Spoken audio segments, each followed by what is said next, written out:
Messieurs les rapporteurs, mes chers collègues, bonjour à toutes et tous. Notre commission est réunie ce matin pour la présentation du rapport de la mission d'information sur le prix de l'électricité, la compétitivité des entreprises et l'action de l'État, dont les rapporteurs sont M. Philippe Bolo et Maxime Lenné. Je rappelle que cette mission avait été créée par notre commission le 9 avril dernier et a donc travaillé sur ce sujet sensible pendant près de 6 mois en effectuant évidemment, comme tout le temps, plusieurs dizaines d'auditions. Le projet de rapport vous a été transmis hier et va vous être présenté par nos collègues rapporteurs que je remercie également pour l'important travail et je mesure la masse d'informations et d'auditions que vous avez dû faire pour cela. C'est un document très instructif, parfois technique, mais vraiment riche d'enseignements sur un sujet qui touche à la fois les entreprises, notamment les électro-intensives, mais aussi les ménages, mais qui a bien sûr une sensibilité particulière pour ceux dont le niveau de vie est le plus faible et qui peinent d'autant plus à payer leurs factures d'électricité. Je remarque que votre rapport estime qu'une intervention publique est nécessaire face aux insuffisances des marchés de production et de fourniture d'électricité, mais que les dispositifs mis en place, comme l'Arenh ou les tarifs réglementés, je pense qu'on y reviendra, présentent des défaillances que vous considérez comme structurelles. Vous estimez à cet égard que la crise de 2022 a servi de révélateur de ces difficultés très importantes et vous soulignez à quel point le prix de l'électricité est déterminant pour la compétitivité de nos entreprises. C'est d'ailleurs ce que soulignait hier encore le PDG de Saint-Gobain que nous avions devant notre commission, M. Benoît Bazin. Vous vous êtes efforcé de dégager des pistes qui permettraient notamment de rapprocher les coûts de production de l'électricité et le prix final payé par le consommateur.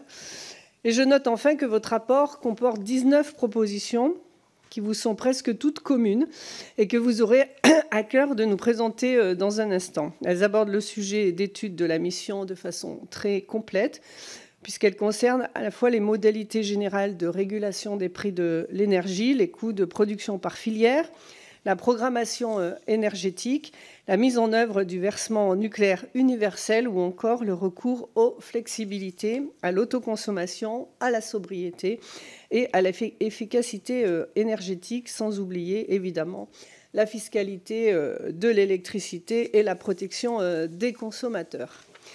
Donc, messieurs Bolo et Lenné, merci encore pour ce précieux travail. Je crois que c'était très important que nous puissions examiner ce rapport aujourd'hui pour qu'il soit vraiment inscrit et qu'il reste un support de travail pour la suite de nos travaux.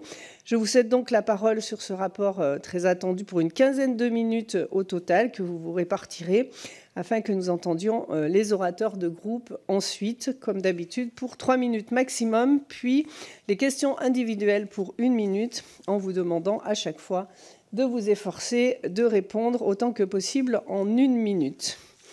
Donc, je ne sais pas comment vous êtes organisés, messieurs, mais je vois que M. Bolo prend le micro, donc je lui laisse tout de suite la parole. Merci beaucoup, Madame la Présidente. Vous l'avez signalé à juste titre dans votre intervention, c'est d'ailleurs le titre de notre rapport. Et oui, le prix de l'électricité a un impact sur la compétitivité des entreprises. Et cette vulnérabilité des entreprises par rapport au prix de l'électricité, elle est variable. Et nous avons identifié dans le rapport 6 critères qui permettent de quantifier, ou du moins de diagnostiquer cette vulnérabilité. C'est évidemment le secteur d'activité, c'est évidemment aussi la part de l'électricité dans les coûts de production de l'entreprise, c'est le positionnement ou non de l'entreprise sur des marchés internationaux qui l'amèneraient à être en concurrence avec des prix, des concurrents qui auraient accès à de l'électricité moins chère. C'est aussi la nature de leur contrat de fournisseur, l'éligibilité aux dispositifs d'aide, et puis leur capacité évidemment à avoir des dispositifs de sobriété, donc de réduction de leur consommation. Cette exposition au prix de l'électricité, elle peut être directe ou indirecte. Nous l'avons identifié lors des auditions. Direct, c'est très clair, c'est plus on en consomme, plus ça coûte cher. Et évidemment indirect, lorsque les consommations intermédiaires nécessitent des quantités d'électricité non négligeables. On pense souvent aux grandes entreprises quand on évoque ce sujet de la vulnérabilité et du manque de compétitivité des entreprises face au prix de l'électricité. Mais la mission nous a montré que les petites entreprises, les plus petites, les TPE, les PME étaient également vulnérables. Et on se souvient tous ici dans cette salle de ce que nous avons vécu avec les boulangers, chacun dans les circonscriptions que nous représentons, montrant que même les plus petites entreprises sont sensibles au sujet. Et que nous demandent-elles, ces entreprises? C'est très simple, un besoin de stabilité, de prévisibilité et des prix plus abordables. Et la crise de 2022, vous l'avez aussi dit, Madame la Présidente, et la fin de l'Arenh sont des révélateurs très importants sur cet impact possible des prix de l'électricité sur la compétitivité des entreprises. Souvenons-nous que durant la crise 2022, les prix avaient atteint des records, jusqu'à 500 € le mégawattheure, avec pour d'autres des multiplications par 5 ou par 10 de leur facture électricité. Aujourd'hui, si le prix est revenu à 60 à 70 € par mégawattheure, ils n'ont jamais retrouvé ces prix, leur niveau d'avant-crise. Alors nous avons aussi regardé comment situer ces prix d'électricité en France, comparativement à ce qui se passe en Europe et comparativement à ce qui peut se passer ailleurs dans le monde. Si les prix français sont compétitifs par rapport en comparaison avec les prix européens, ce n'est pas exactement le cas lorsqu'on va un peu plus loin et lorsqu'on peut se projeter sur ce qui se passe au Japon, aux USA et en Chine. Quelques chiffres. Vous savez que alors c'était des moyennes sur 2023, si je ne me trompe pas. 2024 plus exactement, le prix moyen en France est de 23 centimes d'euros le kilowattheure, alors qu'il était de 31 centimes au Royaume-Uni, de 32 centimes en Allemagne, et pour une moyenne européenne de 25 centimes, montrant la compétitivité du prix France. En revanche, par rapport à d'autres concurrents économiques, le Japon, les USA et la Chine, là, on est plus cher. 17 centimes au Japon, 9 centimes, presque 10 aux États-Unis, et 9 centimes, 8 centimes en Chine. À noter que beaucoup de ces pays ont d'ailleurs des politiques de réglementation des prix de l'électricité, expliquant sans doute ces prix inférieurs. Pour terminer sur cette première partie de notre rapport, quels sont les déterminants de la facture d'électricité? Eh bien, c'est très connu, donc très rapidement, la fourniture, l'acheminement et les taxes, avec, pour ces deux dernières composantes, l'acheminement et les taxes, des possibilités de réduction pour certaines entreprises. La fourniture, vous le savez tous, quelques éléments clés. Ça recouvre beaucoup de choses différentes. C'est une estimation de 2024, c'est 73% du montant hors taxe de la facture des entreprises. Ça a diminué de 30% par rapport à 2023, mais ça reste quand même 2 fois plus important qu'en 2021. Ça dépend, c'est-à-dire que ce montant de fourniture dépend évidemment du type de contrat, en termes de puissance, de durée et d'indexation des prix. Et ça permet, la fourniture permet aussi de financer des dispositifs comme les mécanismes de capacité, les certificats d'économie d'énergie et les quotas carbone. La deuxième partie de la facture, c'est l'acheminement, qui correspond au tarif d'utilisation des réseaux publics d'électricité, que vous connaissez aussi toutes et tous, qui permet le financement des coûts de RTE et de Enedis, et dont le montant dépend du raccordement, s'il a lieu au réseau de transport, au réseau de distribution. Et certaines catégories d'entreprises ici aussi bénéficient d'abattements. Et s'agissant des taxes, eh bien, vous les connaissez, c'est l'ACCIS qui permet de financer la péréquation tarifaire dans les zones non interconnectées, le CAS-FACé et les taxes locales d'électricité, la contribution, la CTA et puis la TVA. Je passe la parole à Monsieur Lenné. Merci Monsieur Bollot, chers collègues. Madame la Présidente, chers collègues, d'abord merci d'être présents ce matin. Merci au bureau de cette commission d'avoir permis que nous présentions finalement un peu en catastrophe notre rapport pour être sûr qu'il puisse être officiellement déposé à l'Assemblée. Merci à Philippe, mon collègue avec qui nous avons très bien travaillé pendant 6 mois, ainsi qu'à Madame Ménoré, l'administratrice qui nous a accompagnés. Alors, je vous présente rapidement la deuxième partie qui concerne la régulation publique indispensable mais défaillante pour combler les lacunes du marché de l'électricité, parce qu'en fait, ce qu'on a bien compris à travers nos travaux, c'est que donc on a des mécanismes de marché, des marchés européens d'ailleurs qui se divisent en 2 catégories, un marché spot qui permet d'équilibrer l'offre-demande de la veille pour le lendemain, et puis des marchés à terme qui permettent aux fournisseurs de se couvrir plutôt à un horizon mensuel ou annuel. Alors ça fonctionne pour réussir l'équilibre offre-demande, qui est évidemment un impératif physique de l'équilibre du réseau, mais qui ne permet pas de rémunérer en fait au coût de production, et qui fait qu'à la fin, un consommateur français, sur sa facture, eh bien, il ne paye pas l'électricité au prix qu'elle coûte à produire du point de vue du mix électrique français. Donc ça pose évidemment un problème. Alors on dit souvent que le prix de l'électricité reflète le prix du gaz. Là-dessus, on a eu permettez-moi l'expression, de sons de cloche un tout petit peu différents, mais en fait qui ne parlent pas tout à fait de la même chose. La CRE donc, a regardé les périodes durant lesquelles l'électricité en France est effectivement corrélée sur le prix du gaz. En 2023, nous n'étions plus qu'à 23%, mais RTE continue de dire qu'à l'échelle européenne, en fait, et malgré la réforme du market design dont on parlera tout à l'heure, 75% du temps, les prix d'électricité vont être corrélés sur les prix du gaz, à cause de ce mécanisme que je n'ai pas décrit, mais vous savez, du merit order qui fait que, eh bien, quand on a plus de demandes que d'offres, il faut appeler les dernières centrales qui sont les dernières centrales fossiles, qui fonctionnent en général au gaz et qui sont les plus chères parce que le gaz est cher. Et le merit order, c'est le choix de la politique européenne, ça a été de dire que tout le monde paye l'électricité à ce prix-là, et donc quelles que soient les capacités de production. Donc à la fin, on a quand même un consommateur français qui est floué, et puis surtout, on a une très grande volatilité des prix, ce qui est évidemment un problème pour investir. Je pense aux entreprises. On a rencontré tout type d'entreprises, du boulanger à l'aluminier, et tous nous ont dit la même chose, et donc des problèmes pour décarboner aussi leur process de production. Et RTE nous dit qu'à l'heure actuelle, il y a plein de projets de raccordement qui sont dans les tuyaux et en fait qui sont très importants. Je crois qu'on parle de les projets de raccordement, c'est 2 fois les capacités industrielles installées en France, mais qui sont pour l'instant plutôt à l'arrêt, en tout cas beaucoup, précisément parce qu'il n'y a pas de visibilité sur ce prix d'électricité. Et puis ça donne l'apparence aussi, ce merit order, que les énergies renouvelables coûteraient très cher, alors qu'en fait, elles coûtent quasiment rien une fois que c'est installé. À la production, en termes de fonctionnement, ça coûte très peu cher. Mais comme c'est aligné sur le prix du gaz, on a l'impression que ça coûte extrêmement cher. Donc, ça les fait pâtir d'une mauvaise image. Et parfois, ça se traduit par des abandons de projets. Vraiment, les entreprises qu'elles nous ont réclamé, l'ensemble des consommateurs, parce que notre rapport était censé porter d'abord sur les entreprises, mais avec Philippe, nous avons eu à cœur de regarder ce qui se passait aussi pour les ménages ou pour les collectivités, et tout ce qu'ils réclament, c'est de la visibilité et de la stabilité, et je crois qu'on est assez d'accord pour dire que l'électricité n'est pas une marchandise, mais un bien de première nécessité. J'ai beaucoup parlé du marché côté production, mais côté fourniture, donc marché de détail, parce que là j'ai plutôt parlé des marchés de gros, on a une ouverture à la concurrence qui nous laisse, en tout cas nous, assez perplexes quant aux bénéfices qu'elle aurait pu apporter, que ce soit en termes de prix, que ce soit en termes de services. Et ce qu'on a vu aussi se déployer, c'est des pratiques abusives et même parfois déloyales. Et je crois que les ménages comme les TPE, les PME ne veulent pas devenir demain des traders, ou même aujourd'hui des traders de l'électricité. Ils sont face à une multitude de fournisseurs, à des contrats complexes, et ça amène évidemment un certain nombre de litiges.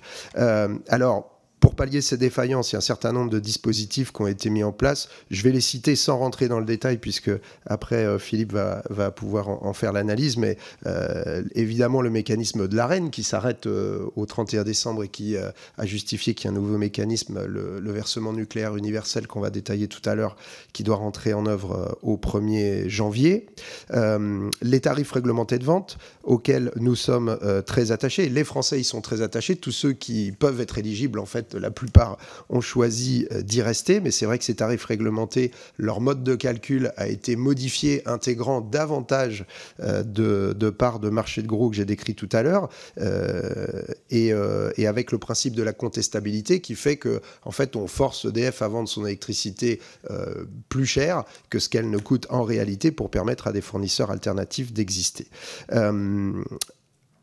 Et dans ces TRV, ces tarifs réglementés de vente, on voit que les droits ARENH représentaient en 2024 près de 59% du volume de consommation des clients au TRV. Donc si demain l'ARENH disparaît, on peut quand même s'interroger sur ce qui va se passer pour les factures. En tout cas, nous sommes attachés au principe des TRV et au lissage sur 24 mois qui permet de lisser les yo-yo du marché. Et puis, je vais m'en arrêter là. Juste signaler qu'on n'a pas beaucoup détaillé, mais on a quand même regardé un peu ce qui se passait pour les mécanismes de capacité, mécanismes d'ajustement qui sont là aussi pour essayer d'équilibrer l'offre et la demande, mais qui sont là aussi pour rémunérer des acteurs parce que le fonctionnement du marché, ne le permet pas spontanément. Et donc, on voit bien qu'avec ces mécanismes de marché à tous les étages, on est obligé d'inventer des pansements partout pour essayer de rattraper ce qui ne marche pas. Est-ce que c'est à moi? Non, c'est à toi, Philippe. Donc, je te recède la parole. Merci beaucoup. Oui, Effectivement, mon collègue Maxime Lenné vient de le souligner.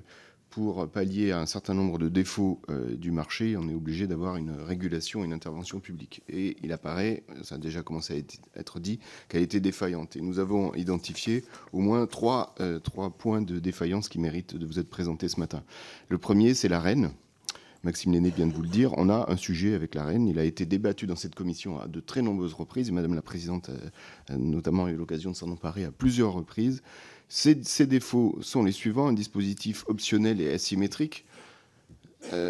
Quand les prix bas, l'Arenh n'est pas intéressant. Quand les prix sont hauts, l'Arenh est intéressant. Et en tout cas, quand on sollicite l'Arenh, c'est souvent en défaut des intérêts d'EDF qui est tributaire donc de ces fluctuations de la demande. Ensuite, on a le sujet de l'écrêtement, puisque les demandes adressées à EDF dépassent le plafond et que finalement, après, eh bien, ceux qui sont... on ne peut pas aller au-delà de ce plafond et ceux qui doivent aller s'approvisionner sur le marché pour pouvoir répondre à leur promesse de vente, eh bien, le font à des prix élevés, puisque c'est en plus la connaissance des écrêtements se fait au dernier moment. Il faut aller chercher sur des marchés à des prix élevés.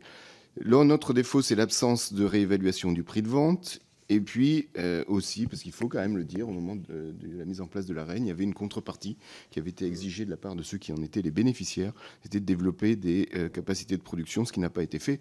Reconnaissons-le aussi, ce qui n'a pas été contrôlé par l'État, et peut-être que si ça avait été mieux contrôlé, ça aurait été fait.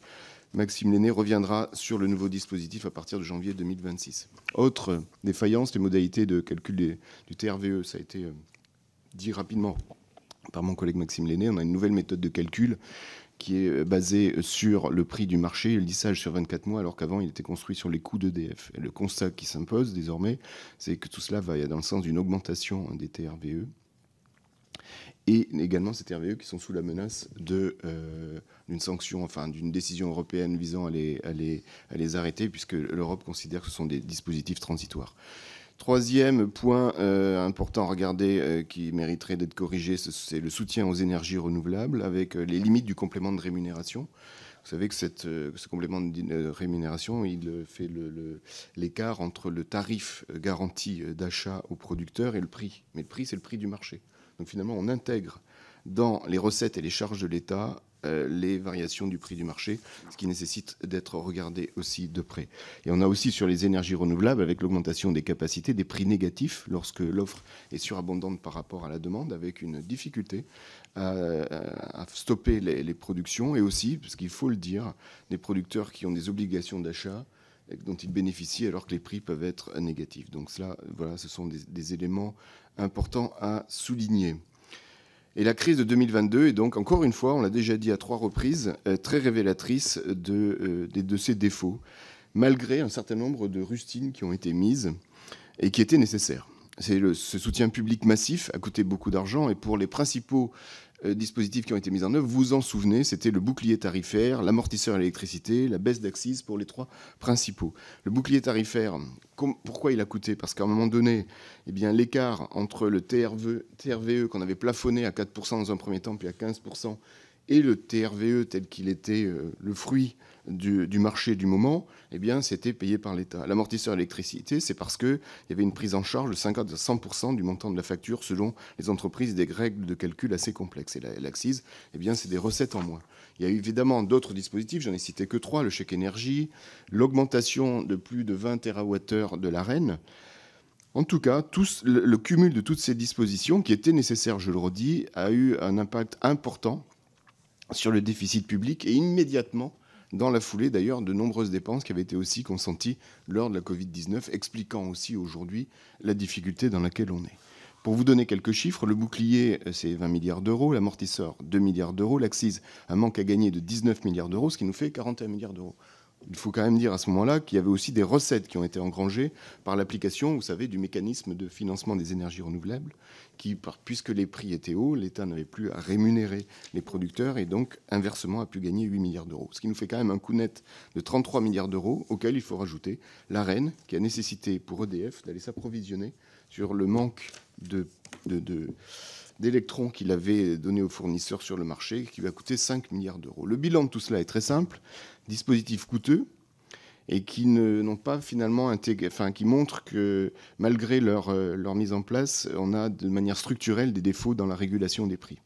des effets d'aubaine possibles pour les fournisseurs, puisqu'on peut aussi noter une absence de contrôle de la CRE sur les compensations financières et les baisses de prix, des dispositifs complexes qui ont échappé à certaines entreprises qui avaient vraiment des difficultés à les mettre en place. Et ça n'a pas résolu la situation des entreprises qui sont encore aujourd'hui bloquées par des contrats qui leur sont défavorables. Merci Philippe. Alors, donc on l'a dit, le dispositif de l'Arenh s'arrête au 31 décembre et donc l'État a été obligé d'inventer un nouveau dispositif de régulation. Alors, une régulation qui, à mon sens, n'en est pas vraiment une et qui n'a pas convaincu grand monde parmi les personnes que nous avons auditionnées. Une réforme qui s'inscrit dans celle au niveau européen du market design, qui avait des objectifs généreux, mais finalement qui n'a pas tenu compte et qui n'a pas remis en cause tous les défauts des mécanismes de marché qu'on a déjà longuement décrit.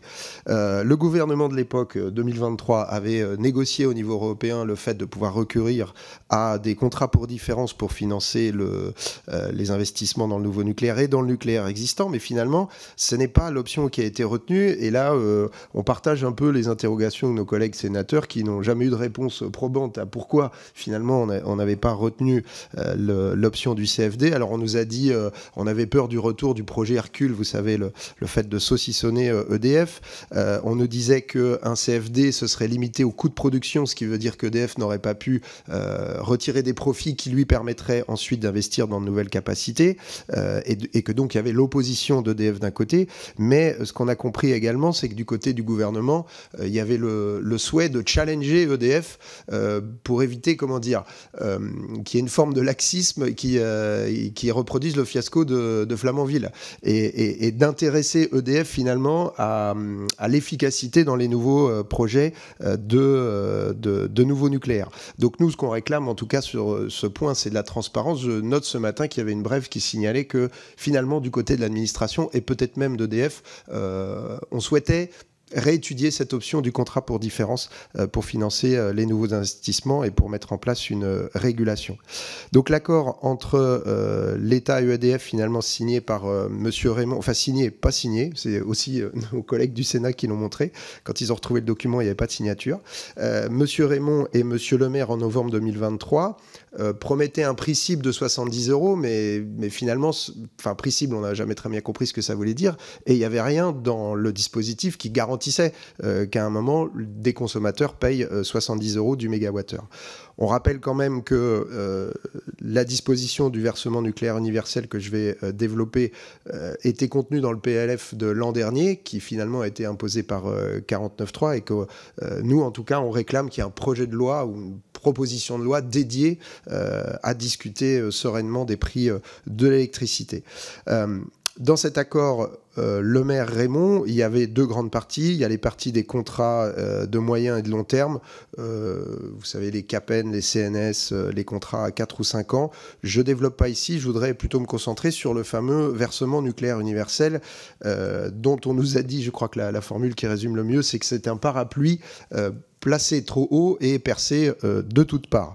En fait, on est quand même sur une exposition aux mécanismes de marché, puisque demain, EDF va vendre toute son électricité d'origine nucléaire sur les marchés. Les fournisseurs vont aller l'acheter sur les marchés et la revendre aux consommateurs. Donc tout ce qu'on a décrit sur le marché, en fait, continue d'exister, et on aurait un seuil de taxation, c'est-à-dire quand EDF va faire des profits sur ses ventes d'électricité nucléaire, à partir d'un certain seuil, on taxerait ces profits pour les reverser sous forme de minoration sur les factures des différents consommateurs.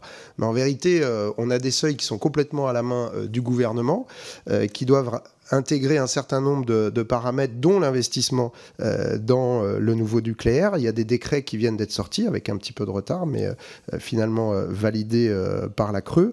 Et on se rend compte que, d'une part, il n'y a aucune garantie pour EDF, puisqu'il n'y a pas de plancher de ce côté-là. Donc pas de garantie sur les revenus d'EDF et sa capacité à financer ses investissements.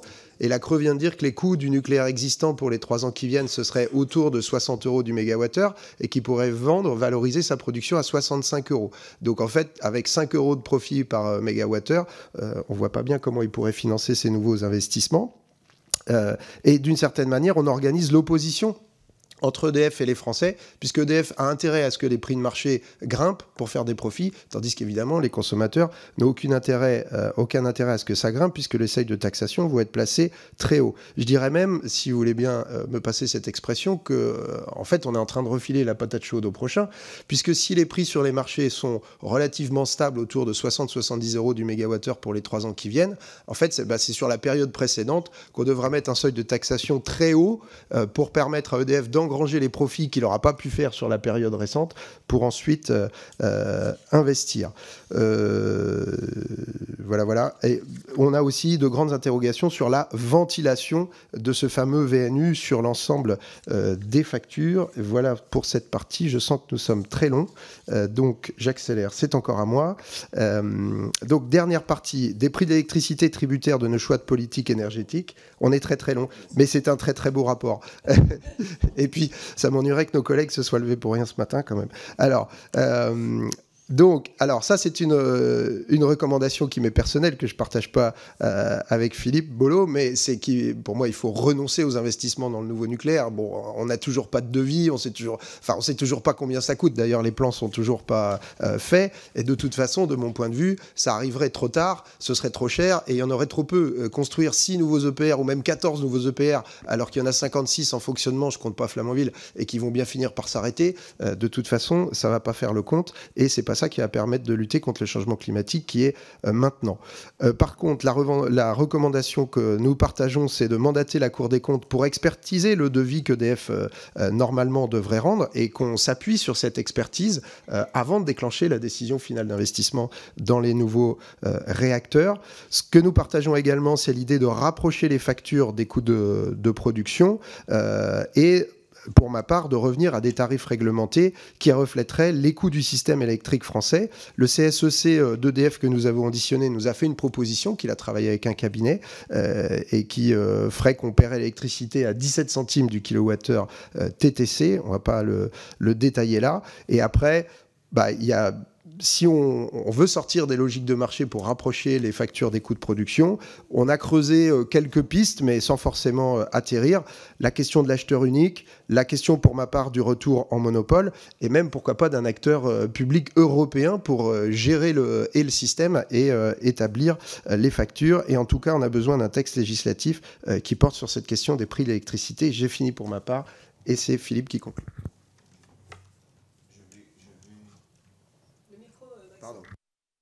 Je vais donc conclure. Oui, Madame la Présidente, on est un peu long, mais le rapport fait 133 pages. Et un quart d'heure pour 133 pages, ça fait à peu près 10 pages par minute. On vous laisse 30 minutes. Alors, écoutez, je vais conclure. Voilà, donc vous avez compris qu'il faut absolument des politiques de soutien à la compétitivité des prix. Mais pour cela, il y a un prérequis que vous avez aussi senti venir au travers de nos différentes prises de parole. C'est il faut à un moment donné ajuster la capacité de l'offre à la capacité de la demande, et à quelle demande l'offre doit répondre.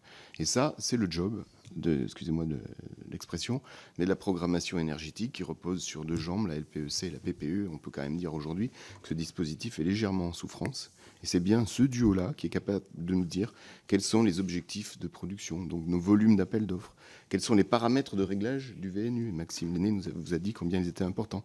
Quelle est la trajectoire d'économie d'énergie. Donc nous appelons également une recommandation sur un projet de loi de programmation énergie et climat, c'est-à-dire qu'il faut à la fois regarder la production d'électrons, le prix, les impacts sur le prix, mais aussi les obligations qui sont les nôtres d'arrêter la dérive climatique. Ce qui va aussi de pair avec une autre recommandation qui est celle de développer de nouvelles capacités d'énergie renouvelable, et puis d'autres paramètres qui rentrent dans cette capacité que nous aurons à ajuster l'offre et la demande avec l'anticipation de l'arrêt et de la durée de vie encore existante du fonctionnement du nucléaire historique, l'accélération la sortie de l'accélération du soutien à l'électrification de l'industrie. Ne pas confondre électrification et nouveaux usages, parce que sinon, dans l'ajustement de l'offre et de la demande, ça peut provoquer quelques difficultés. Mieux planifier évidemment les réseaux, et ça vous savez que j'y suis très attaché, c'est-à-dire qu'il n'y a pas de rencontre entre l'offre et la demande, entre l'offre et la consommation, s'il n'y a pas les réseaux entre les deux.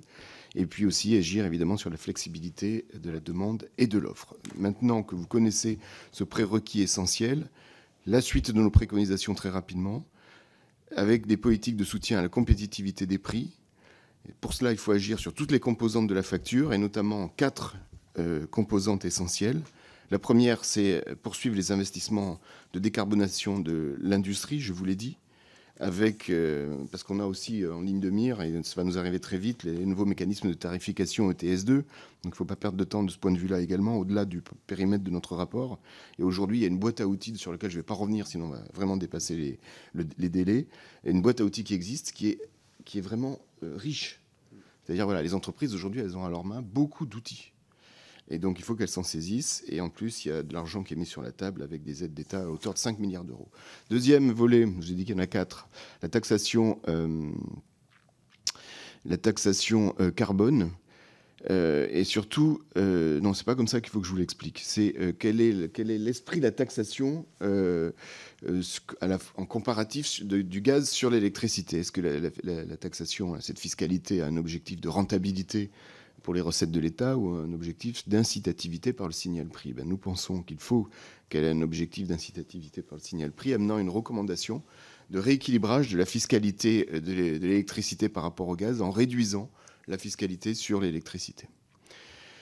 Il y a également un sujet de TVA qui est sur la table, et vous le retrouverez dans le rapport avec les taux de TVA, les évolutions et les règles européennes. Et nous avons une recommandation en la matière qui est d'étudier la mise en place d'un taux de TVA à 5,5% sur les consommations incompressibles des ménages. La troisième chose à regarder, importante sur les 4, c'est mieux valoriser la flexibilité, l'efficacité énergétique et l'autoconsommation, avec une recommandation comportant 4 mesures, des mesures notamment de programmation de la sobriété, et une importante qui est une nouvelle plage horaire, heure pleine, heure creuse, tenant compte de l'évolution des consommations, parce que ça a bougé avec la Covid, le télétravail, etc.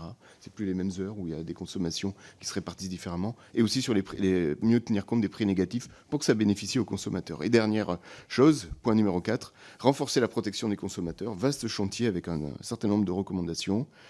Obligation de renforcer l'approche prudentielle des fournisseurs qui doivent s'approvisionner de manière plus anticipée, également interdire les offres trop risquées, renforcer les délais d'information aux consommateurs sur les évolutions contractuelles, et puis mieux protéger les TPE. Et je terminerai par la tarification progressive, et en vous indiquant qu'on a la 19e recommandation de notre rapport qui est justement d'expérimenter une tarification progressive de l'électricité pour toutes les catégories de consommateurs. Merci beaucoup, messieurs les rapporteurs. Vous notez quand même que j'ai été extrêmement clémente puisque j'ai doublé votre temps de parole, et je pense que ça valait vraiment la peine parce que le rapport est extrêmement riche et vous avez évidemment pas eu le temps de détailler l'ensemble, et ça m'appelle quelques petites questions. J'aurais voulu que vous reveniez sur la question la question qu'on peut se poser des surcapacités. Aujourd'hui, on soutient le développement des ENR, qui est nécessaire à la décarbonation, et vous le recommandez d'ailleurs dans votre rapport.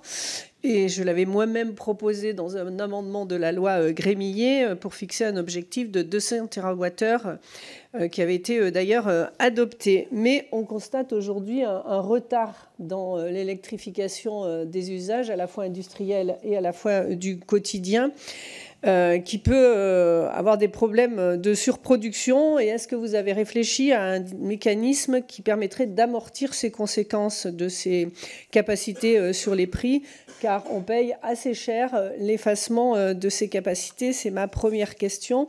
La deuxième question, je suis complètement d'accord avec vous, et on le répète sans cesse depuis 2 ans, qu'il nous faut une loi de programmation énergie-climat qui déclinerait la PPE, dans la PPE les objectifs qui auraient été fixés, et qui donne évidemment le cadre pour les différents dispositifs. J'ai noté que vous étiez critique sur le dispositif post-ARENH. On ne reviendra pas sur les critiques que nous avons les uns et les autres depuis assez longtemps portées sur le dispositif de l'ARENH, et qu'il ne faut évidemment pas reproduire. Vous considérez que l'impact positif sur les prix aux consommateurs est incertain parce que les critères sont assez flous et doivent être fixés dans un texte de loi. Peut-être aussi sur les PPA. Est-ce que vous avez évalué pourquoi il n'y a qu'une seule signature de ces contrats par les collectivités ?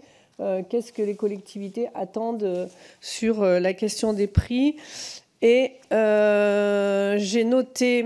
Oui, est-ce que vous avez également évalué l'impact de la résolution du contentieux européen de l'hydroélectricité sur les investissements et sur les prix ? Oui, je lance la perche à mon collègue Philippe Bolo et Maxime aussi, puisque j'ai noté que vous aviez des recommandations largement unanimes, mais distinctes à la fois sur le nucléaire et sur l'hydroélectricité, qui sont quand même nos deux outils de gestion de la pointe. Je vous remercie. Alors, et surcapacité, Monsieur Lenné. Merci, Madame la Présidente, déjà pour vos largesses sur notre présentation initiale et pour vos questions. Alors, sur la question des surcapacités, alors d'abord, comme le souligne RTE, il faut avoir une vision de long terme, c'est-à-dire que pour l'instant, on est dans une situation de surcapacité qui est due notamment au développement des énergies renouvelables, mais là encore, c'est une question d'équilibre offre-demande, c'est précisément parce qu'il n'y a pas suffisamment d'électrification des usages. Voilà. Donc, ce qu'il faut déjà, c'est maintenir les politiques d'électrification des usages. Et électrification des usages, c'est bien ne pas chercher à augmenter la consommation d'électricité en dehors d'autres objectifs, mais c'est de remplacer des usages fossiles par des usages décarbonés. Typiquement, le soutien au passage à la voiture électrique, le leasing social, ça c'est une bonne nouvelle, mais il faut qu'il soit à l'échelle pour permettre que ça se fasse. Et la deuxième chose, est-ce qu'on a imaginé des mécanismes du coup pour pallier? Moi, je n'ai pas développé, mais sur la question du monopole, que je pense qu'il mériterait d'être étudié, en fait, si on a un monopole sur la production, on peut mutualiser l'ensemble des coûts de production.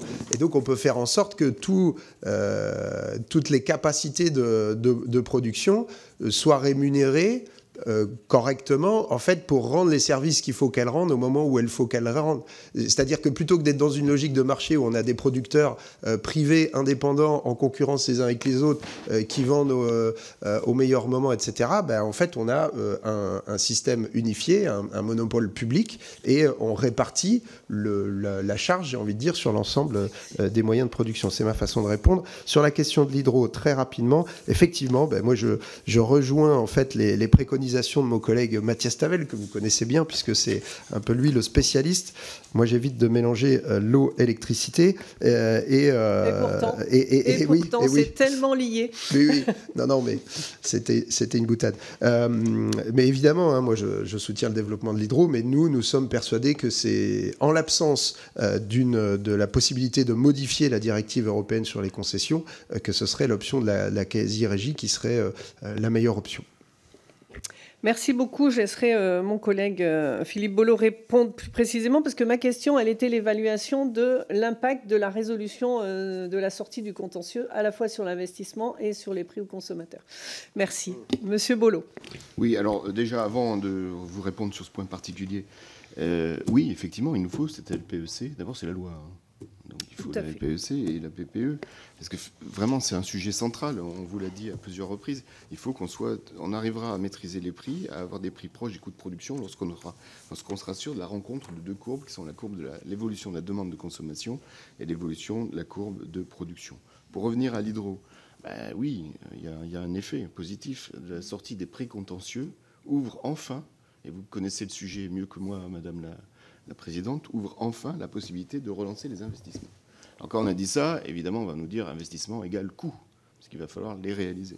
Certes, il va falloir les réaliser. Après, ça veut dire que pour finalement, ça n'est pas trop d'incidence sur les prix, il faut une durée d'amortissement intéressante. Donc c'est aussi la sortie du précontentieux qui est absolument nécessaire pour cela. Mais finalement, il faut aussi considérer ces investissements comme une augmentation de la capacité de production, donc de la quantité d'électrons qui vont pouvoir être produits et livrés. Et puis c'est aussi, et vous le savez, on l'a vu en faisant les visites au travers de la mission d'information sur l'hydroélectricité, c'est aussi des gains d'efficience. C'est-à-dire que voilà, ce sont des coûts qui vont être amortis sur une production supplémentaire, mais sur une efficience plus grande. Et donc tout cela est évidemment favorable, directement et indirectement au prix de l'électricité, parce qu'il ne faut aussi jamais oublier que cette hydroélectricité, elle est absolument essentielle dans la capacité de production électrique française, de par ses caractéristiques. C'est une énergie stockable, une énergie pilotable, une énergie d'équilibre du réseau, complémentaire au nucléaire. Donc pour toutes ces raisons cumulées, je pense que la sortie des contentieux est utile du point de vue du prix de l'électricité. Merci beaucoup, messieurs les rapporteurs. Je vais maintenant donner la parole à Maxime Amblard pour le Rassemblement national pour 3 minutes maximum pour que nos rapporteurs puissent répondre. Merci. Merci Madame la Présidente, messieurs les rapporteurs, chers collègues. Il y a aujourd'hui un constat qui saute aux yeux de tous ceux prêts à les ouvrir.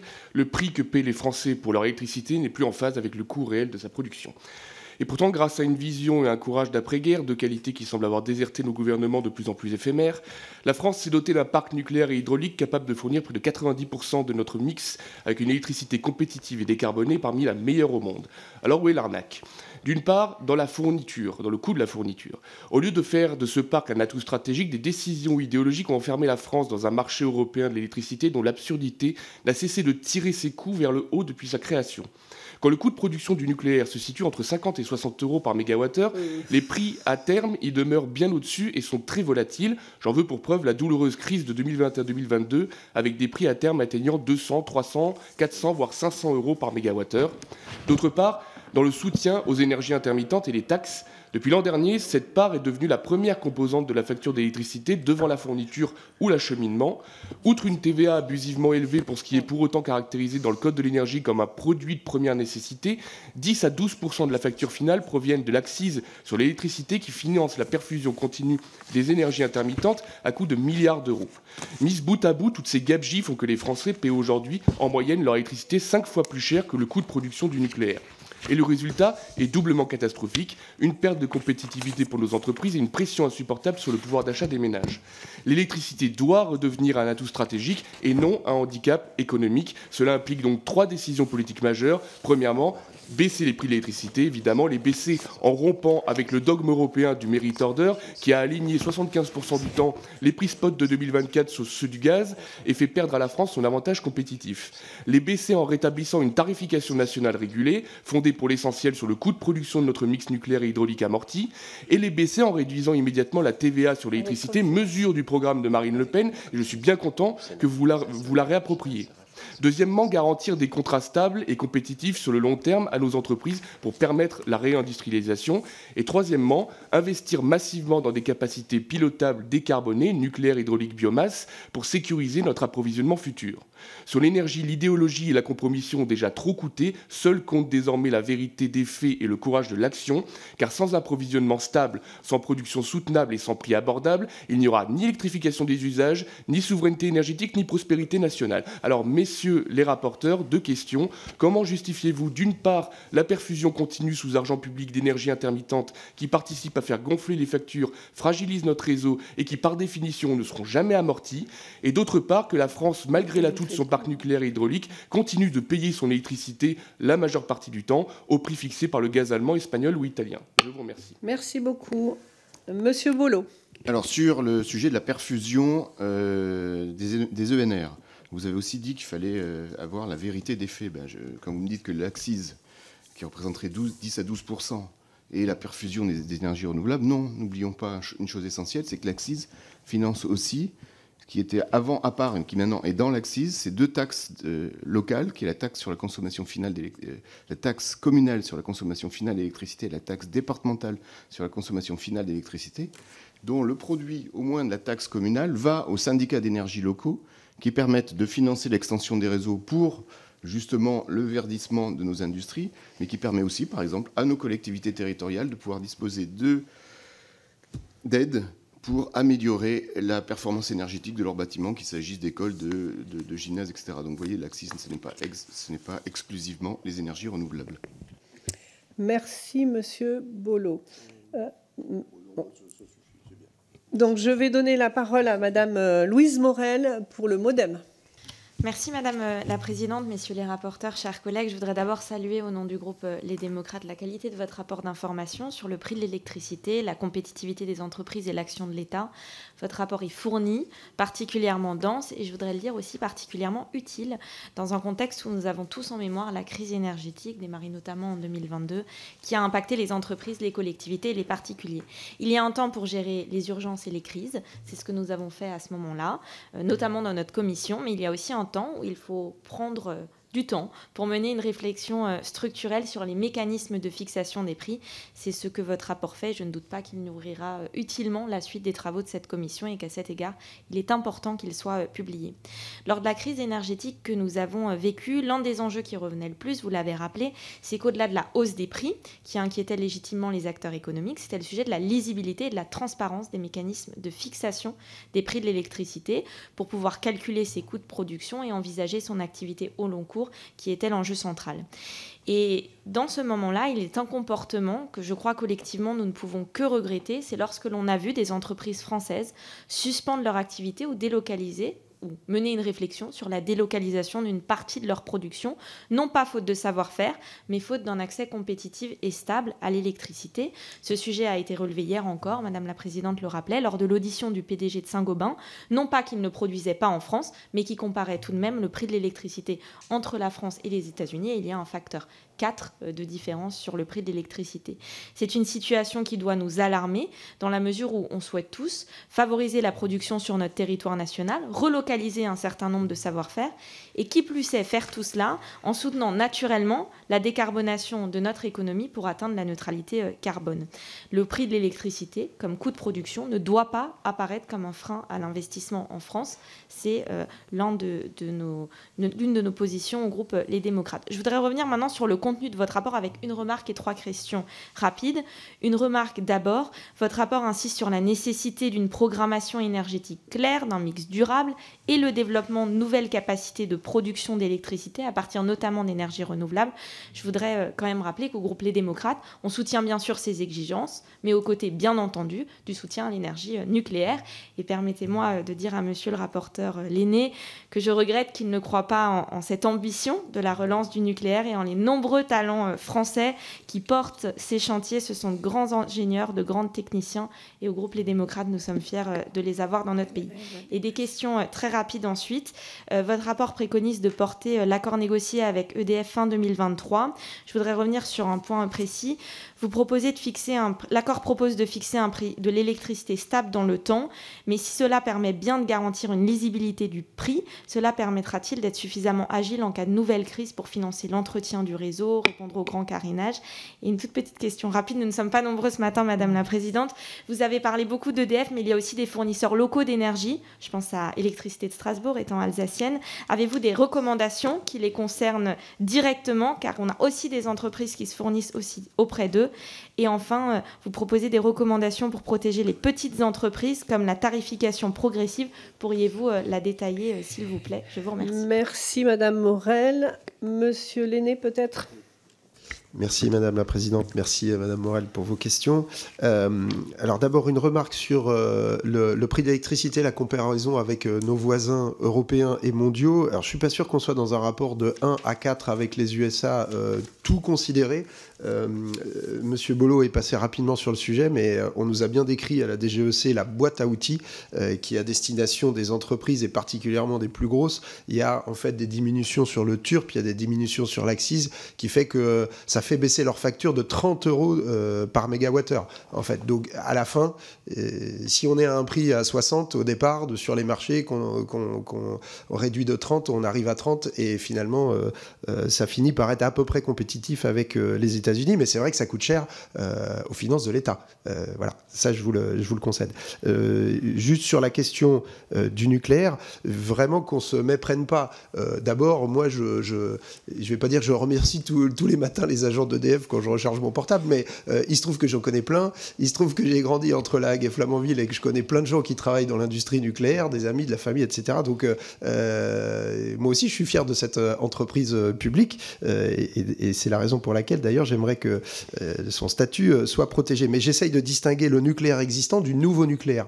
Vraiment, nous, ce qu'on dit à la France Insoumise depuis un moment, c'est qu'il est urgent de planifier la sortie du nucléaire et de ne pas remettre un centime là-dedans. Et enfin, je veux dire, c'est le rapport de la Cour des comptes du mois de janvier qui dresse un bilan assez quand même accablant de l'EPR, et pas seulement à Flamanville, mais partout dans le monde, avec à chaque fois des retards et des surcoûts. Et le dernier rapport qui s'inquiète beaucoup de ce que ça pourrait donner sur le nouveau nucléaire. Et de toute façon, comme je l'ai dit tout à l'heure, trop cher, trop peu et trop tard. C'est dans 15 ans minimum qu'on aura 6 nouveaux EPR, alors que les 1,5 degrés, ils sont là, quoi. Merci. Merci beaucoup, messieurs les rapporteurs, chers collègues. Donc, il n'y a plus d'autres interventions. Donc, je vous rappelle qu'en l'application de l'article 145, alinéa 7 de notre... Ah, est-ce qu'il y a des questions individuelles ? Alors, très rapidement, hein, monsieur Amblard. 1 minute. Hein. Non, mais je rappelle que c'est plus 3 minutes. Oui, j'ai 1 minute. Allez-y. Pour en revenir à ce que disait monsieur le rapporteur, je n'ai jamais dit que l'ACCIS payait l'entièreté. Enfin, il n'y avait que les subventions aux ENR dans l'ACCIS. En l'occurrence, l'ACCIS sur 2025, ça va rapporter à peu près 10 milliards. Et les dernières évaluations de la Creuse sur le soutien aux ENR, c'est 7 à 8 milliards. Donc les 10 à 12%, oui, ok, ça va être 9 à 10%. Allez, donc l'ordre de grandeur est quand même là. C'est une part non négligeable de la facture d'électricité des Français qui part au soutien d'énergies qui ne seront par définition jamais amorties. Alors vous avez eu le souci de l'amortissement des investissements dans l'hydraulique, mais bon, ces énergies-là ne le seront pas. Et je voulais revenir notamment aussi à ce que M. Lenné avait dit par rapport au coût marginal. Donc oui, avec le système du merit order, les énergies intermittentes peuvent paraître intéressantes parce que leur coût marginal est nul, quasi nul par définition, mais pas leur coût de production, et encore moins leur coût de système. Donc si on intègre ces composantes-là, les énergies intermittentes ne sont plus forcément celles qui sont les plus intéressantes. Je pense que l'hydraulique et le nucléaire passent devant. Enfin, le nucléaire historique en tout cas. Merci, monsieur Amblard. J'ai l'impression que c'était plutôt une réponse à la réponse du rapporteur, mais je lui laisse compléter si besoin, monsieur Lenné. Oui, monsieur le député. Bon, d'abord, je note que je ne comprends pas pourquoi, quand il s'agit des renouvelables, on parle de perfusion, et quand il s'agit de nucléaire, on parle d'investissement. En fait, dans les deux cas, on veut des nouvelles capacités de production d'électricité pour électrifier les usages.